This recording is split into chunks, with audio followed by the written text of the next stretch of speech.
On the margin of history. On the margin of history, time is over for my generation. Play no more, think no more.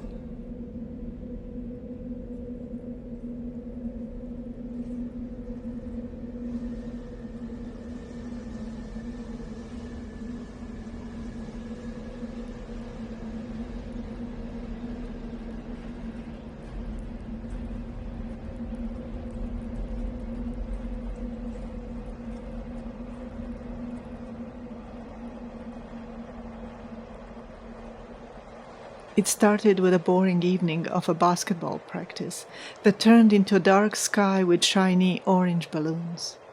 All TV channels merged into a single message. Our country is in a state of war.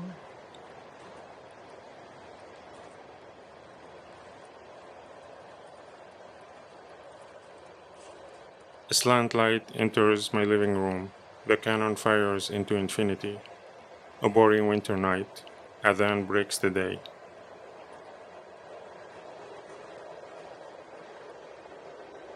Under the table, a whisper ventures to be louder than the sirens and bombs.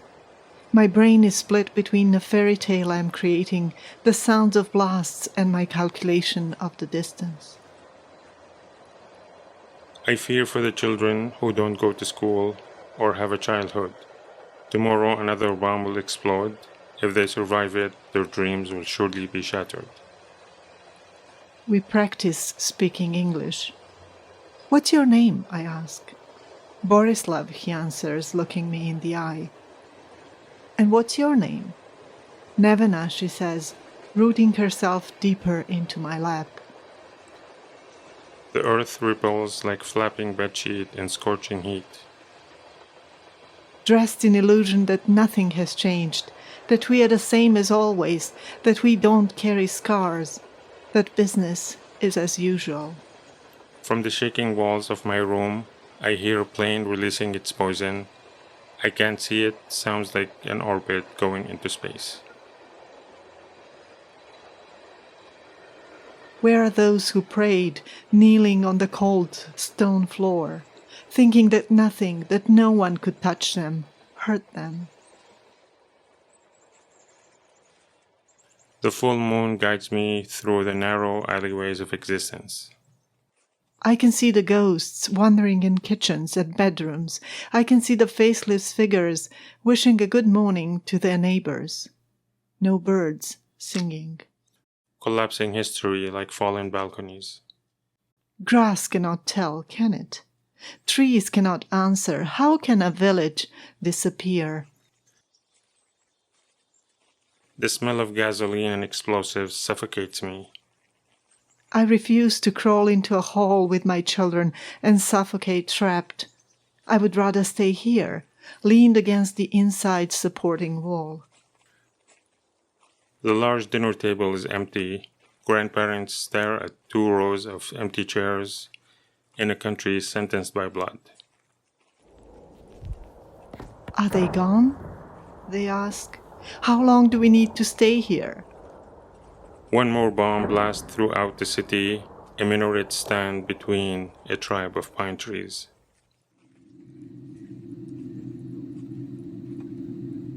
There is no language to explain the logic of how that man in the plane can see us as dots and X's on his map.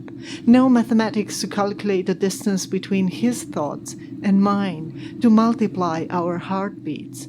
No chemistry to describe the difference between the warmth of our embraces. What is the market price of an Israeli? How many Palestinians equate an Israeli? Jerusalem, what the fuck? What is he doing here far from his home? Who is waiting for him at the dinner table? The youth and families scattered around the world, the way their homes scatter after a barrel bomb. Where did they go?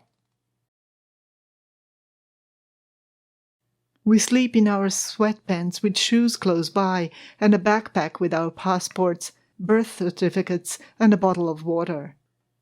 Will that save us? Or just identify us? We wait for the hungry beast to be full. We wait for armed dealers to sell enough bullets for the year, for the century. We wait for peace.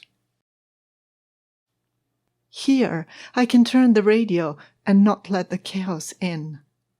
For East to get along with West, for bloodshed to end, for children to go to school without fear, for lovers to embrace without the sound of explosives, shaking every atom in the room, every cell in their bodies. Is it us this time, or are we spared? We can dance until we drop dead tired. Here the world is sparkling and young. Here we still have names. Say, I am Borislav. I am Nevena. Waiting for the war to end, we practice this art for one more year, a spring, a summer, and a god-awful winter. I slowly sink into silence, my heart hiding in my throat, holding two little hands in mine with sweaty palms. I look around the room and say, is this still going on?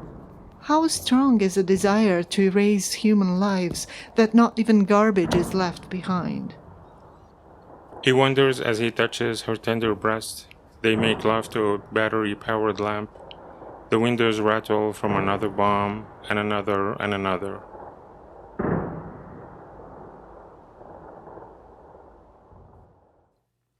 I haven't loved enough.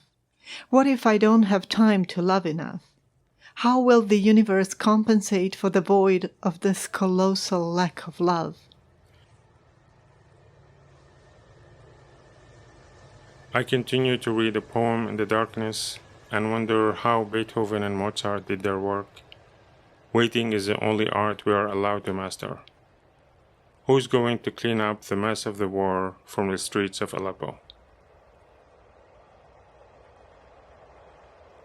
For the sake of my children, I start again from this very moment. Do no evil, think no evil, wish no evil.